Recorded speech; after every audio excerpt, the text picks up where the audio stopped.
الشيطان الرجيم بسم الله الرحمن الرحيم قال الله تبارك وتعالى في القرآن الكريم ما كان محمد أبا أحد من رجالكم ولكن رسول الله وخاتم النبيين وكان الله بكل شيء عليما صدق الله العظيم إن الله وملائكته يصلون على النبي يا أيها الذين آمنوا صلوا عليه وسلموا تسليما اللهم صل على سيدنا ومولانا محمد وعلى آل سيدنا وعلى أزواج سيدنا وعلى أصحاب سيدنا ومولانا محمد وبارك وسلم وصلی علیہ۔ کثیر تعداد آپ حضرات موجود ہیں، بلند آواز پڑھیے الصلاۃ والسلام علیکہ یا سیدی یا رسول اللہ وعلی آلک و اصحابک یا سیدی یا حبیب اللہ۔ بڑی تعداد ہے، آواز کم ہے، بلند آواز الصلاۃ والسلام علیکہ یا سیدی یا رحمت للعالمین وعلی آلک و اصحابک یا سیدی یا خاتم النبیین۔ بہت ہی احترام کے لائق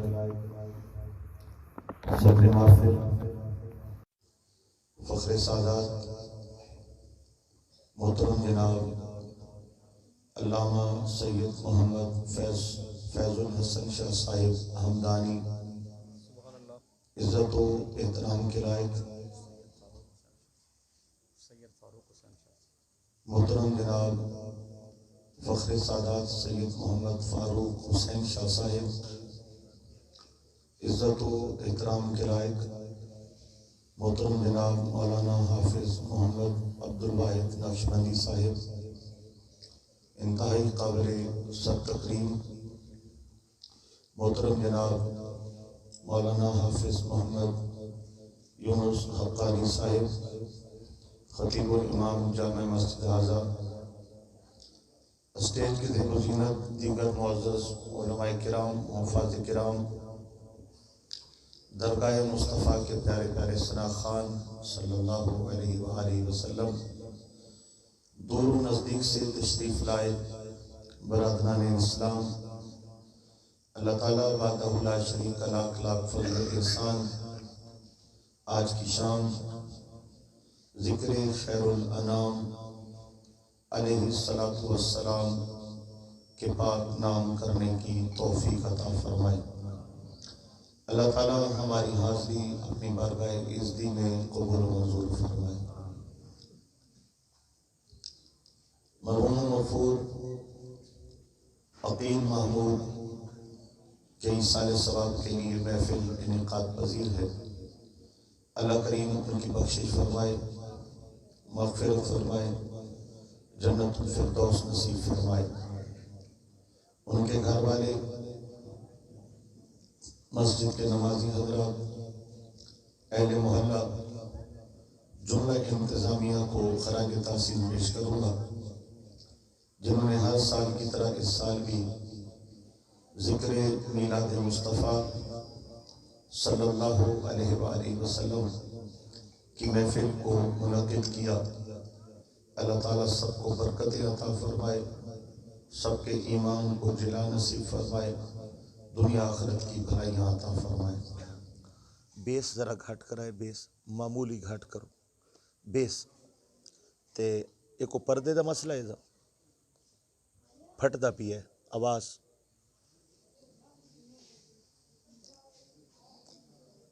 سرکار دو عالم نبی مکرم تاجدار دو عالم صلی اللہ علیہ وآلہ وسلم کہ ذکر پاک کے لیے ہم تمام احباب یہاں پر جمع ہیں، اور آپ حضرات میں بیٹھ کر میں بڑا پریشان ہوں کہ آپ پر فاتحہ پڑھوں یا آپ پر 4 تکبیریں پڑھوں یا السلام علیکم یا اہل القبور پڑھوں۔ ایسی سوئی سوئی محفل کو کوئی ٹھنڈا ٹھنڈا خطیب سنایا کرے، لوری دینے والا، تاکہ ان کی نیند میں اور زیادہ لطف و سرور پیدا ہو۔ آپ نے حضرت جی مجھے بلا لیا تو میں زندوں کو خطاب کرتا ہوں، فی الحال یہ تو چین کی نیند سو رہے ہیں، سوتے ہیں ان کے سائے میں کوئی ہمیں جگائے کیوں۔ تو یہی مسئلہ ہوتا ہے، دیر تک نعت خوانی چلتی رہے تو پھر خطیب مہمان بھی پریشان ہوتا ہے اور عوام کو بھی کچھ سمجھ نہیں آتی۔ اللہ تعالیٰ ہمیں اپنی محافل کو کوئی جدول کے مطابق چلانے کی توفیق عطا فرمائے۔ اب آپ کو تھوڑی شفقت فرمائے، آپ زندہ ہیں، آپ مردے نہیں ہیں۔ میں نے آپ کو ایسے ہی تھوڑی سی چٹکی ڈالی ہے تاکہ آپ ذرا بیدار ہوں۔ آپ پڑھیے الصلاۃ والسلام علیکم یا سیدی یا رسول اللہ وعلا آلک و اصحابک یا سیدی یا رحمت للعالمین۔ اللہ تعالیٰ نے انسانیت اور نبوت دونوں کا آغاز حضرت سیدنا آدم علی نبینا و علیہ السلام سے کیا۔ دنیا میں سب سے پہلے آنے والے انسان حضرت آدم علیہ السلام ہیں اور سب سے پہلے تشریف لانے والے نبی حضرت آدم علیہ السلام ہیں۔ نبوت کا یہ سلسلہ اور انسانیت کا یہ سلسلہ چلتا رہا، حتیٰ کہ اللہ کے پیارے رسول تشریف لاتے رہے، نبی جلوہ فرماتے رہے اور اللہ کے احکامات مختلف قوموں تک پہنچاتے رہے، پردہ فرماتے رہے، پھر اور نبی اور رسول تشریف لاتے رہے۔ یہ سلسلہ چلتے چلتے حضرت عیسیٰ علیہ نبینا وعلیہ السلام تک پہنچا اور حضرت عیسیٰ علیہ السلام ایک مدت تک روئے زمین پر رہے اور اس کے بعد اللہ جل شانہ نے آپ کو زندہ آسمانوں پر اٹھا لیا۔ حضرت عیسیٰ علیہ السلام کے یہ موبائل سلسلہ ذرا بند کروانا۔ حضرت عیسیٰ علیہ السلام نے جب اللہ نے ان کو آسمانوں پر اٹھایا تو آپ کے بعد تقریباً کم و بیش 600 سال کسی نئے نبی اور وجود کی جلوہ کسی نئے نبی رسول کے وجود کی جلوہ گری نہیں ہوئی۔ اس زمانے کو زمانہ فطرت کہا جاتا ہے۔ حضرت عیسیٰ علیہ السلام اور میرے آقا پاک علیہ السلام کے درمیان کم و بیش 600 سال کا فاصلہ ہے۔ ایک نبی کو گزرے صدیاں گزر گئیں، اس کی وجہ سے زمانے کا رنگ بدل گیا، ہدایت اٹھا لی گئی، گمراہی عام ہو گئی اور طرح طرح کے نئے نئے مذاہب خود ساختہ من گھڑت گھڑ لیے گئے۔ چاند کی پوجا ہے، ستاروں کی پرستش ہے، درختوں کو سجدہ ہے، آگ کے سامنے آسن مارے بیٹھے ہیں، کبھی لکڑ کو سجدہ، کبھی پتھر کی پوجا، کبھی ستارے کی پوجا، کبھی سورج کی پوجا، کبھی چاند کی پوجا۔ یہ انسانیت تھی، یہ تو عبادات اور عقیدے کی بات ہے۔ اخلاقیات اتنی بدتر ہو چکی تھی کہ بچیوں کو زندہ دفن کرنے، قتل کرنے، ٹکڑے کرنے میں یا پہاڑ کی چوٹی سے زمین پر پھینکنے میں لوگ فخر محسوس کرتے تھے۔ اللہ کا گھر کعبۃ اللہ 300 ناپاک 300 سے زائد ناپاک بتوں سے بھر دیا گیا تھا۔ زنا عام ہے، فحاشی عام ہے، چوری عام ہے، ظلم عام ہے، سود عام ہے، جبر و بربریت عام ہے۔ ایسے حالات کہ جن کو کہنا پڑا کہ وہ زمانہ کون سا ہے، کہا وہ زمانہ جاہلیت ہے۔ جہالت اپنے پورے جوبن پر ہے اور ظلم اپنے پورے زوروں پر ہے، اور کائنات میں توحید باری تعالیٰ کے اقرار کرنے والے لوگ نہ ہونے کے برابر ہیں۔ جس کو دیکھو لکڑ پتھر کی پوجا پر اپنی زندگی بسر کر رہا ہے۔ میرے بھائیوں، آپ کہہ سکتے ہیں کہتے بھی رہتے ہیں، سنتے بھی رہتے ہیں کہ زمانے پر اندھیرا چھا چکا تھا، کسی مسیحا کی ضرورت تھی، کسی ہادی کی ضرورت تھی، کسی ایسی شخصیت کی ضرورت تھی کہ جو پھر سے ہدایت کے چراغ جلائے، پھر سے لوگوں کو اپنے رب کے ساتھ ملائے، پھر سے لوگوں کے بے ایمان دلوں کے اندر ایمان کی شمع جلائے، پھر سے لوگوں کی در بدر جھکتی جبینوں کو اپنے خالق کی بارگاہ میں جھکائے، پھر سے اللہ کے گھر کو کعبۃ اللہ کو بتوں سے پاک کرائے۔ کسی شخصیت کی ضرورت تھی کہ بھٹکتی خلقت کو اپنے خالق سے ملائے۔ یہی وجہ ہے ربیع الاول کا ماہ مقدس آتے ہی ہم رب کا شکر کرتے ہیں، ہم خوشی مناتے ہیں، ہم اللہ پاک کے محبوب کے ترانے گاتے ہیں۔ اس کی وجہ یہی ہے کہ محبوب آئے ہیں تو کائنات کا نظام بدلا ہے، رب نے کائنات پر کرم کیا، ہدایت کے لیے، ایمان کے لیے، قرآن کے لیے، کتاب کے لیے، سجدوں کے لیے، اپنی پہچان کے لیے، سیدھا راستہ چلانے کے لیے، دلوں میں رحمت اور ہمدردی ڈالنے کے لیے، لوگوں کو صحیح رخ پر چلانے کے لیے۔ 12 ربیع الاول کا دن ہی تھا نا جب رات چھٹ رہی تھی اور دن کے اجالے پھوٹنے والے تھے، اللہ نے کائنات پہ احسان کیا۔ ہاں اللہ کا احسان ہے، یہ ہوائیں بھی احسان ہے، یہ سورج چاند ستارے بھی رب کا احسان ہے، یہ رزق بھی احسان ہے، یہ پانی بھی احسان ہے، لیکن کائنات کا سب سے بڑا احسان ذات مصطفیٰ کی صورت میں رب کائنات نے ہمیں 12 ربیع الاول کو عطا فرمایا ہے۔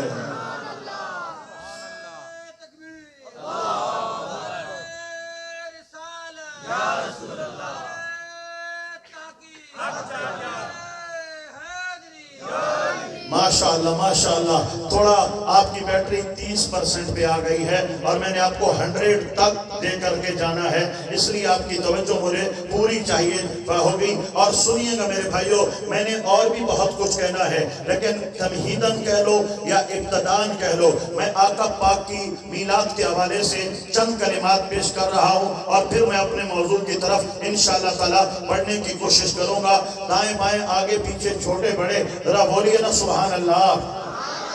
ماشاءاللہ، اللہ پاک آپ کو برکتیں عطا فرمائے۔ آپ سنیے گا، میرے آقا نبی کریم علیہ السلام کے ظہور کا مقصد کیا ہے؟ میرے رب نے بیان کیا، وَالَّذِي أَرْسَلَ رَسُولَهُ، اس ذات نے اپنے رسول کو ارسال فرمایا، رسول کو بھیجا، کائنات میں جلوہ گری ہوئی۔ مولا وجہ کیا ہے؟ فرمایا بالہدا، تم بے ہدایتیں تھے، میرا نبی رب کی طرف سے ہدایت دینے آیا ہے۔ تو پتہ چلا اندھیروں سے نکالنے کے لیے، رب سے ملانے کے لیے، ایمان سے روشناس کرانے کے لیے، اللہ کا قرآن ہمارے دلوں میں اتارنے کے لیے میرے آقا نبی کریم علیہ السلام کی اس کائنات کے اندر جلوہ گری ہوئی ہے۔ میں ایک اور آیت کا سہارا لیتا ہوں، مولا نبی کریم کو کائنات میں کیوں بھیجا؟ فرمایا کما ارسلنا فیکم رسولا منکم یتلو علیکم آیاتنا ویزکیکم ویعلمکم الکتاب والحکمہ وَيُعَلِّمُكُمْ مَا لَمْ تَكُونُوا تَعْلَمُونَ كَمَا أَرْسَلْنَا فِيكُمْ رَسُولًا۔ لوگوں میں اللہ کا قرآن پڑھ کے بتانا چاہتا ہوں کہ میرے رب نے میرے آقا پاک کو کائنات میں کیوں بھیجا؟ کیا ہماری اس مقصد کی طرف آج توجہ ہے؟ کَمَا أَرْسَلْنَا فِيكُمْ رَسُولًا رَسُولًا مِنْكُمْ، اے لوگوں ہم نے تمہارے اندر میں سے، یعنی تمہارے خاندان میں سے، تمہاری جنس میں سے تمہارے اندر ایک شان والا رسول بھیجا ہے، یعنی انسانوں میں سے ہم نے ایک شان والا رسول تمہارے اندر مبعوث کیا ہے۔ مولا اس کا مقصد کیا ہے؟ فرمایا یتلو علیکم آیاتنا، تاکہ اللہ کا قرآن میرا نبی تم تک پہنچائے اور تمہیں سنائے، وَيُعَلِّمُكُمُ الْكِتَابَ وَالْحِکْمَةَ، اور پھر اللہ کی کتاب کی تفسیر بھی سمجھائے اور اپنی حدیث اور سنت کے ذریعے تمہیں حکمت کی راہیں بھی دکھائے، تمہیں سیدھے راستے بھی چلائے، تمہیں دین بھی سکھائے، دنیا بھی سکھائے، تمہیں فقہ کی بات بھی بتائے اور تمہیں سلطنت کا نظام بھی سمجھائے، تمہیں باوقار زندہ قوم بن کر رہنے کا انداز بھی سکھائے اور کائنات کی تسخیر کے انداز بھی سکھائے۔ وَيُعَلِّمُكُمُ الْكِتَابَ وَالْحِکْمَةَ وَيُزَکِّیکُم وَيُعَلِّمُكُمُ الْكِتَابَ وَالْحِکْمَةَ۔ پہلا کام میرا نبی تم تک اللہ کا قرآن پڑھتا ہے، دوسرا کام وَيُزَکِّیکُم، تمہارے دل میلے ہیں، میرا نبی تمہارے دل پاک کرنے آیا ہے، تمہارے اندر کالک ہے، میرا نبی روشنی دینے آیا ہے، تمہارے اندر اندھیرے ہیں، میرا نبی اجالے دینے آیا ہے۔ اس آیت کے لفظ میں اتنا مزہ ہے، اتنا سرور ہے، اتنا لطف ہے۔ میرے اللہ نے پوری امت کو بتایا ہے، اے لوگو تم اپنے بدن کو دھو سکتے ہیں، تم اپنے کپڑوں کو دھو سکتے ہو، تم اپنے گھر کو دھو سکتے ہو، اپنے صحت کو دھو سکتے ہو، لیکن دل کا میل تمہارے بس کی بات نہیں ہے۔ مولا دل کب دھلیں گے؟ فرمایا دلوں کو دھونے والے لیے نباہ مصطفیٰ کی ضرورت ہے۔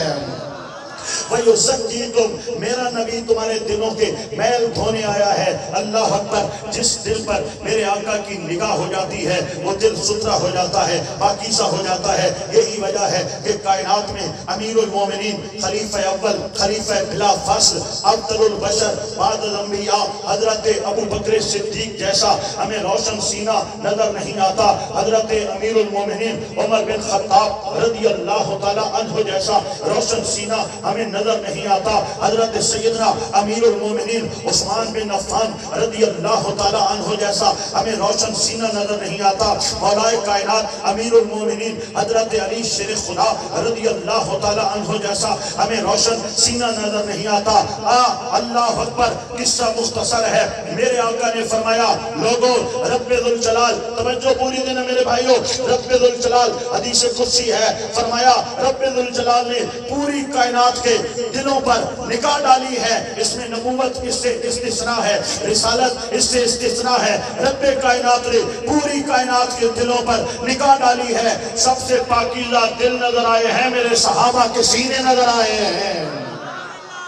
نہیں میرے بھائیوں، آپ نہ تقریر سن سکیں گے نہ میں کر سکوں گا۔ اس طرح بولتے ہیں سبحان اللہ جیسے آپ بول رہے ہیں۔ میرے بھائیوں، آج کل تو قانون بنایا جا رہا ہے کہ جو ہے مردوں کو وہ جو ہے مردوں کو زنانہ بنا دیا جائے گا اور زنانوں کو مردانہ بنا دیا جائے گا۔ آپ ابھی سے پریکٹس کر رہے ہیں، دھیمے دھیمے بول رہے ہیں۔ یہ زنانہ انداز میں نہیں بولتے، ذرا مردانہ انداز میں بولو نا، سبحان اللہ کا نعرہ بلند کرو نا۔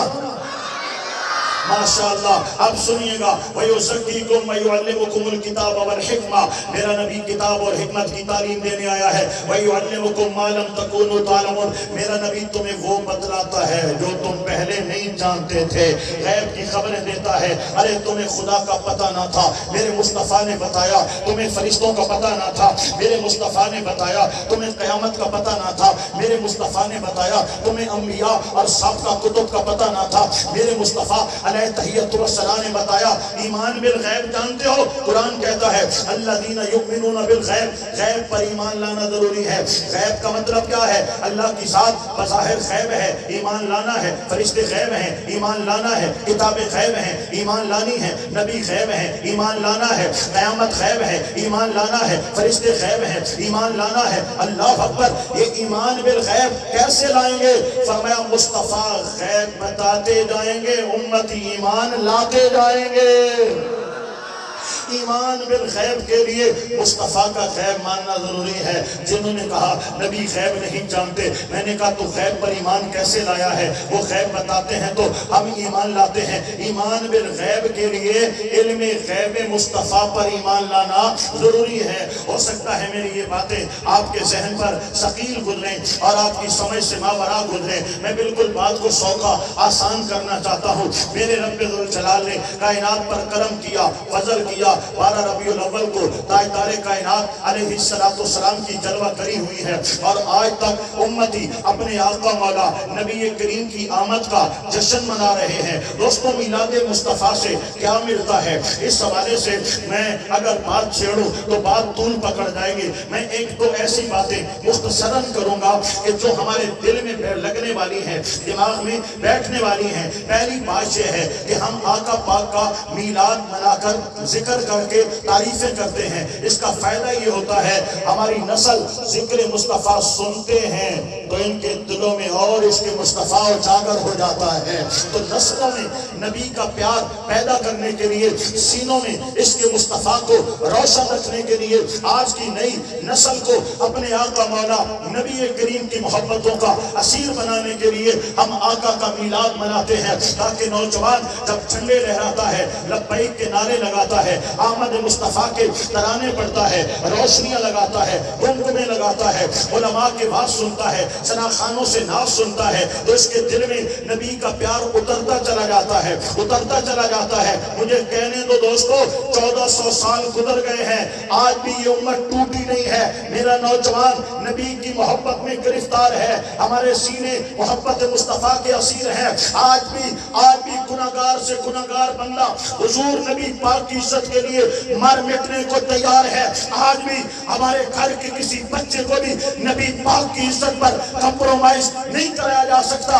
یہ محبت کیوں ہے؟ یہ ادا کیوں ہے؟ اس کی مین وجہ یہی ہے کہ میلاد سنتے سنتے، نعتیں پڑھتے پڑھتے، نعرے لگاتے لگاتے ہماری قوم، ہماری نسل، ہمارے بچوں کے خون کے قطرے قطرے میں خدا کی قسم ہے اس کے مصطفیٰ آج بھی سمایا ہوا ہے۔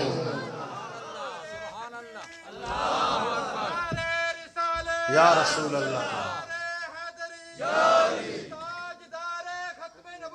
زندہ باد، زندہ باد۔ میں دوسری گزارش کرنا چاہوں گا، میں اپنے موضوع پر آنا چاہتا ہوں، لیکن یہ ابتدائی طور پر میں نے چند کلمات پیش کیے ہیں۔ دوسری میں گزارش کرنا چاہوں گا، ہم آقا پاک کا میلاد مناتے ہیں، اب ربیع الاول شریف کا ماہ مقدس شروع ہونے کو ہے۔ جھنڈے لگائیں گے، بولو جھنڈے لگائیں گے، لائٹنگ کریں گے، گلیاں سجائیں گے، گھر سجائیں گے، بازار سجیں گے، میلاد منائیں گے، نعتیں پڑھیں گے۔ 12 ربیع الاول کو سج دھج کر باوضو شرعی تقاضوں کو پورا کرتے ہوئے آقا پاک علیہ السلام کی ولادت کے دن کی خوشی میں ہم انشاءاللہ جلوس میں جائیں گے۔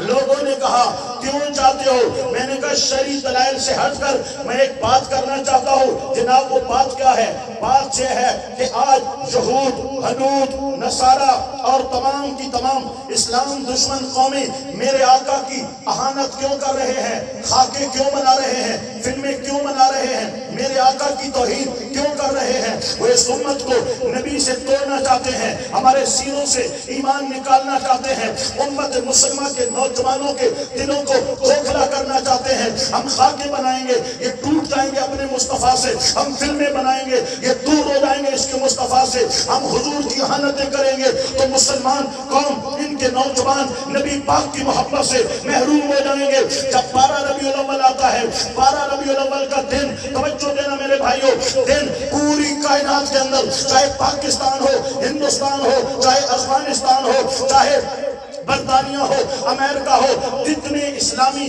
غیر اسلامی ممالک ہیں، 12 ربیع الاول کو پوری دنیا میں کروڑوں نہیں اربوں مسلمان میرے آقا کے میلاد کے جھنڈے اٹھاتے ہیں، حضور کی آمد کے نعرے لگاتے ہیں۔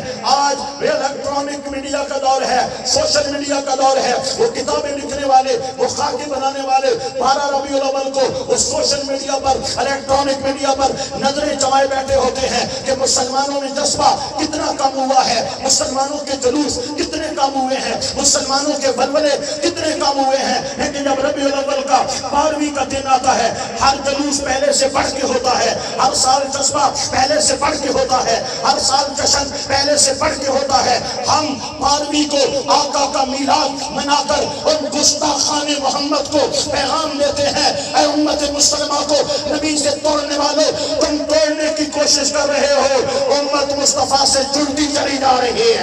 بتلا دو گستاخ نبی کو غیرت مسلم زندہ ہے، بتلا دو گستاخ نبی کو غیرت مسلم زندہ ہے۔ نام نبی پہ کٹ مرنے کا جذبہ کل بھی تھا اور آج بھی ہے، میرے نبی سے میرا رشتہ کل بھی تھا اور آج بھی ہے۔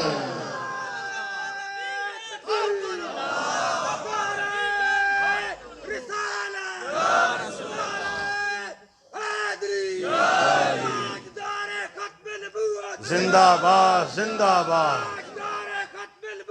زندہ باد، زندہ باد، لبیک یا رسول اللہ، لبیک، لبیک، لبیک یا رسول اللہ۔ دوستو یہ تمہیدی کلمات تھے، میں کوشش کروں گا 1.25 گھنٹہ میں اپنی بات کو میں مکمل کر دوں۔ 20 منٹ تقریباً 20-25 منٹ ہو چکے ہیں، 51 منٹ اور میں گفتگو کروں گا۔ آپ کو یہ سوا گھنٹہ ایسے لگے گا کہ ابھی تو شروع کیا تھا، ابھی ختم بھی کر دیا، لیکن سوا گھنٹہ گزر چکا ہوگا۔ میں آپ کی طبیعت پہ زیادہ بوجھ نہیں ڈالوں گا، باتیں وہی کروں گا جو کام کی ہیں، جو سمجھنے کی ہیں، جو سمجھانے کی ہیں۔ حضرت آدم علیہ السلام سے نبوت کا سلسلہ شروع ہوا، میرے آقا پاک علیہ السلام تک نبی آتے رہے، پردہ فرماتے رہے، آتے رہے، پردہ فرماتے رہے۔ پھر میرے آقا پاک دنیا میں تشریف لائے، آتے ہی سجدہ کیا، یاد امت کو کیا، پہلے سجدے پہ روز ازل سے درود، یادگاری امت پہ لاکھوں سلام۔ اب میرے آقا پاک تشریف لائے، 40 سال کی عمر میں بتایا، لوگوں ہم عام لوگ نہیں ہیں، اللہ نے مجھے رسولوں کا سردار بنا کے بھیجا ہے۔ 40 سال کی عمر میں بتایا کہ میں نبی تھا اور میں نبی ہوں، اور رب نے نبی بنا کر کے بھیجا ہے۔ میرے آقا پاک نے اعلان کیا، 1 2 4 10 100 1000 لوگ آتے گئے، سینے روشن ہوتے رہے، پیغام مدینے تک پہنچ گیا، حبشہ تک پہنچ گیا، یمن تک پہنچ گیا۔ جب میرے آقا پاک نے ظاہری 63 سالہ زندگی مکمل فرمائی، قرآن مقدس کے نزول کا 23 سال پورے ہوئے، آخری حج حجۃ الوداع، میرے آقا پاک میدان عرفات میں ہیں، 1,10,000 کم و بیش صحابہ کرام کو میرے آقا خطبہ ارشاد فرما رہے ہیں۔ میرے آقا پاک علیہ السلام دنیا سے پھر پردہ فرماتے ہیں۔ اب حضور کے بعد، اب حضور کے آنے میں اور پہلوں کے آنے میں فرق کیا ہے؟ فرق تو بہت سے ہیں۔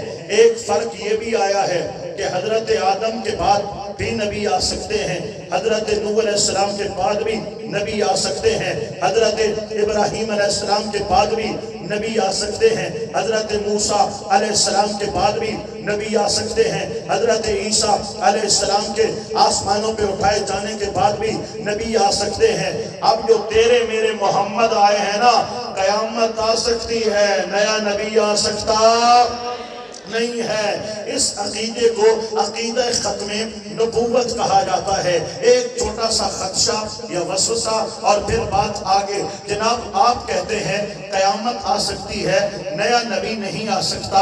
حضرت عیسیٰ علیہ السلام نے بھی تو دنیا میں دوبارہ آنا ہے، تو پھر کیا حضور کی ختم نبوت پر کوئی اثر نہیں پڑے گا؟ ہاں جناب، حضرت عیسیٰ کی جلوہ گری سے میرے آقا پاک کی ختم نبوت پر کوئی اثر نہیں پڑتا، کیونکہ عقیدہ ختم نبوت کا معنی یہ ہے کہ آقا کے بعد کوئی نیا نبی بولو کوئی نیا نبی نہیں آ سکتا۔ حضرت عیسیٰ نئے نبی نہیں ہے، وہ آقا کی آمد سے پہلے نبی ہو گزرے ہیں۔ میرے آقا پاک نے بتایا کہ فرشتے حضرت عیسیٰ علیہ السلام کو اپنے پروں پر اٹھائے ہوں گے اور دمشق شام کے اندر جامع مسجد دمشق کے مینار پر آپ کا نزول ہوگا اور نماز کا وقت ہوگا، تکبیر اور اذان اور اقامت پڑھی جائے گی۔ حضرت عیسیٰ علیہ السلام کو عرض کیا جائے گا آپ مصلی امامت پہ آئیں اور ہمیں نماز پڑھائیں۔ اسی نماز میں، اسی جماعت میں حضرت امام مہدی بھی تشریف فرما ہوں گے۔ حضرت امام مہدی کو حضرت عیسیٰ علیہ السلام فرمائیں گے کہ نماز آپ پڑھائیں۔ حضرت امام مہدی آگے کھڑے ہوں گے، حضرت عیسیٰ ابن مریم پیچھے کھڑے ہوں گے۔ میرے آقا نے فرمایا اے میرے صحابہ، وہ کیسا وقت ہوگا جب عیسیٰ ابن مریم تمہارے اندر ہوں گے اور امام تم میں سے بنایا جائے گا۔ تو حضرت عیسیٰ علیہ السلام کا تشریف لانا یہ آقا کی ختم نبوت میں کوئی خلل نہیں ڈالتا، اور آپ حضور کی نبوت، آقا کے دین کی تائید و نصرت ہی کے لیے دنیا کے اندر آپ کی تشریف آوری ہے۔ اب عقیدہ ختم نبوت کیا ہے؟ آقا پاک جو آئے ہیں، میرے آقا نے اس طرح انگلیوں کو ملایا، فرمایا آنا وسا کہاتین، میں اور قیامت ان 2 انگلیوں کی طرح جڑے ہوئے ہیں، جیسے ان 2 انگلیوں میں تیسرا کوئی نہیں ہے۔ اب قیامت اور حضور کی نبوت اور رسالت کے اندر اور کوئی نبوت اور رسالت نہیں ہے، یعنی اب قیامت آئے گی لیکن میرے آقا کے بعد کوئی نیا نبی نہیں آئے گا۔ یہ عقیدہ ختم نبوت ہے۔ اس کی اہمیت کیا ہے؟ میں بالکل مختصر جا رہا ہوں اور کہیں پر بھی زیادہ آپ کو تھکاؤں گا نہیں۔ عقیدہ ختم نبوت کی اہمیت کیا ہے؟ اہمیت کیا ہے؟ اہمیت کس کو کہتے ہیں؟ پہلے یہ سن لیں، اہمیت کس کو کہتے ہیں؟ اللہ کو ماننے کا یہ عقیدہ توحید ہے، اس کی اہمیت کیا ہے؟ تو آپ کو کہا جائے گا جو توحید کا قائل نہیں ہے، اہمیت یہ ہے کہ وہ بندہ کافر ہے۔ ایمانیات میں سے توحید کا اقرار کرنا ایمانیات میں سے ہے، لہذا تو اس کی اہمیت یہ ہے کہ جو توحید کا منکر ہے وہ مسلمان نہیں ہے۔ نبوت و رسالت کو ماننا، اس کی کیا اہمیت ہے؟ اس کا منکر بھی مسلمان نہیں ہو سکتا۔ عقیدہ ختم نبوت کی اہمیت کیا ہے؟ اس کی اہمیت یہ ہے جس طرح میرے آقا کو نبی ماننا ضروری ہے، آخری نبی ماننا بھی ضروری ہے، جس طرح میرے آقا کو رسول ماننا ضروری ہے، آخری رسول ماننا بھی ضروری ہے۔ جو نبوت کا منکر ہے مسلمان نہیں ہے، جو ختم نبوت کا منکر ہے وہ بھی مسلمان نہیں ہے۔ نبی پاک کی ذات پر ایمان لانے کے لیے آپ کو نبی ماننا بھی ضروری ہے، آخری نبی ماننا بھی ضروری ہے۔ یہ ایمان ہے، ایمان ہے، اس کو عقیدہ ختم نبوت کہتے ہیں۔ جناب آپ نے اس کو ایمان کا حصہ کیوں کہا؟ ہم نے جواب دیا جو بات نص قطعی یعنی قرآن سے ثابت ہو جائے تو اس پر یقین رکھنا ایمان کہلاتا ہے اور شک کرنا کفر کہلاتا ہے۔ لہذا جب قرآن میں آ گیا ما کان محمد ابا احد من رجالکم ولکن رسول اللہ، لوگو میرے محمد پاک صلی اللہ علیہ وسلم تم میں کسی مرد کے باپ نہیں ہیں، یہ اللہ کے رسول ہیں، ولکن رسول اللہ، یہ تو اللہ کے رسول ہیں، وخاتم النبیین، اور دنیا میں آنے والے آخری نبی ہیں۔ جب قرآن نے ان کو تاجدار ختم نبوت کا لقب دیا ہے تو ہم پر حضور کی ختم نبوت کا اقرار کرنا لازم ہے اور ضروری ہے۔ میرے آقا تاجدار کونین صلی اللہ علیہ وآلہ وسلم نے ارشاد فرمایا سیکون فی امتی 30 کذابون، میری امت میں 30 کذاب پیدا ہوں گے، کلہم یزعم انہ نبی، ہر ایک کا زوم ہوگا، دعویٰ ہوگا کہ وہ اللہ کا نبی ہے۔ معاذ اللہ، فرمایا لا نبی بعدی، میرے بعد نبوت کا دروازہ بند ہو چکا ہے، انا خاتم النبیین، اللہ نے مجھے آخری نبی بنا کے بھیجا ہے۔ یار سبحان اللہ مٹا کے دنوں کا مزہ نہیں آتا، ذرا تکڑا کر کے آپ کو سبحان اللہ۔ اب جناب والا اس پر اگر میں دلائل قائم کروں تو میں اسی موضوع پر بیٹھا رہوں اور رات گزر جائے اور بات ختم نہ ہونے پائے۔ میں نے زیادہ دیر کہیں پر زیادہ بحث نہیں کرنی، صرف آپ کو سمجھانا ہے۔ ہم جو عقیدہ ختم نبوت کے لیے کٹ مر رہے ہیں اس کی اہمیت کیا ہے؟ میرے بھائی ذرا سوچو، جب یمامہ کی دھرتی پر حضرت سرکار ابو بکر صدیق رضی اللہ تعالی عنہ نے ایک لشکر بھی بھیجا، دوسرا لشکر بھی بھیجا، تیسرا لشکر بھی بھیجا، میرے آقا پاک کا پردہ آپ پردہ فرما چکے ہیں ظاہری، اور اطراف مدینہ میں کئی گاؤں اور کئی دیہاتی لوگوں نے ایمان کا ہی اقرار کر دیا، انکار کر دیا، کوئی زکوٰۃ کا منکر ہے، کوئی کلمے کا منکر ہے۔ ایک شورش وبا ہو گئی اور جناب والا کفار بھی بازو پھیلانے لگے، ہم اپنا بدلہ لیں گے، یہودی تیاریاں کرنے لگے، ہم اپنا مدینہ واپس لیں گے، طرح طرح کی جو ہے وہ شوشے اٹھنے لگے۔ میرے آقا پاک علیہ السلام نے اپنی ختم نبوت کے تحفظ کے لیے ایک لشکر تیار کیا تھا حضرت اسامہ بن زید رضی اللہ تعالی عنہما کی قیادت میں کہ تم نے یمامہ جانا ہے اور تب تک واپس نہیں آنا جب تک مسلمہ کذاب جو نبوت کا جھوٹا دعوے دار تھا، یمامہ کا سردار تھا اور بڑی جنگجو بہادر قوم تھی اور بالکل جو ہے قتل و غارت میں ایک نمبر کی قوم تھی، اور ان سے مقابلہ کرنا یہ کسی کے پاس کی بات نہیں تھی۔ میرے آقا پاک نے فرمایا جانا ہے اور جب تک اس کی گردن کٹ نہ جائے واپس نہیں آنا۔ انہی دنوں میں میرے آقا پاک علیل ہو گئے، پردہ فرما گئے اور یہ لشکر رک گیا۔ اس کے بعد حضرت سرکار امیر المومنین رضی اللہ تعالیٰ عنہ نے اس لشکر کو روانہ کرنے کا حکم دیا۔ کہا گیا حضور کہیں ایسا نہ ہو یہ بہت بڑا لشکر ہے، یہ چلا جائے اور ہم پر حملہ ہو جائے، یہودی حملہ کر دیں، مشرک حملہ کر دیں، عیسائی حملہ کر دیں۔ اطراف مدینہ کے لوگ حملہ کر دیں تو ہمیں تو کاٹ ڈالا جائے گا، ہمارے گھروں کو جلا دیں گے، ہمیں تباہ کر دیں گے۔ ابھی یہ لشکر روک لے، جب ہمارے حوصلے بلند ہو جائیں گے اور لوگ سمجھیں گے کہ مسلمان ابھی مضبوط ہے۔ پھر لشکر، حضرت ابوبکر صدیق نے فرمایا تم کہتے ہو سکتا ہے یہ لشکر جائے اور لشکر کے جانے کے بعد ہم پر حملہ ہو اور ہمیں کاٹا جائے، ہمیں مارا جائے۔ اللہ کی عزت کی قسم ہے، اگر مجھے یقین ہو کہ یہ جو ختم نبوت کے لیے لشکر جا رہا ہے، اس کے جانے کے بعد ہم پر حملہ ہوگا، ہمیں کاٹا جائے گا، ہمارے بچوں کو ذبح کر دیا جائے گا، ہماری بیویوں کو قتل کر دیا جائے گا، ہمارے گھروں کو جلا دیا جائے گا اور ہمارے بدن کے ٹکڑے کر دیے جائیں گے اور ہمارے بدن کے ٹکڑے آسمان کے پرندے کھائیں گے، تو سن لو، اپنے گھر جلوانا، اولاد کٹوانا، بیویاں ذبح کرانا، بدن کے ٹکڑے کرانا مجھے گوارا ہے، لیکن وہ لشکر جو ختم نبوت کے لیے جا رہا ہے وہ روکنا گوارا نہیں ہے۔ یار سبحان اللہ کو، یار اچھا کو۔ لشکر گیا، کامیابی نہ ہوئی، ایک اور لشکر بھیجا، تیسرا لشکر بھیجا، 40,000 ختم نبوت کے منکرین کو قتل کیا۔ 1200 صحابہ کرام نے اس ختم نبوت کے تحفظ کے لیے اپنی جانوں کے نذرانے پیش کیے۔ مسلمہ کذاب مارا گیا، لشکر واپس پلٹا۔ حضرت سرکار خلیفہ بلا فاصل، خلیفہ اول، افضل البشر بعد الانبیاء، حضرت ابوبکر صدیق رضی اللہ تعالیٰ عنہ کو جب پیغام دیا گیا کہ وہاں کیا کیا ہوا، تو کچھ کہنے والوں نے کہا ابو بکر صدیق نبی کریم علیہ السلام نے اپنی مدنی زندگی کے مکمل دور میں کتنی جنگیں، کتنے غزوات ہوئے، 259، ایک کم 70، ایک کم 60، 259 صحابہ کرام جام شہادت نوش کرتے ہیں۔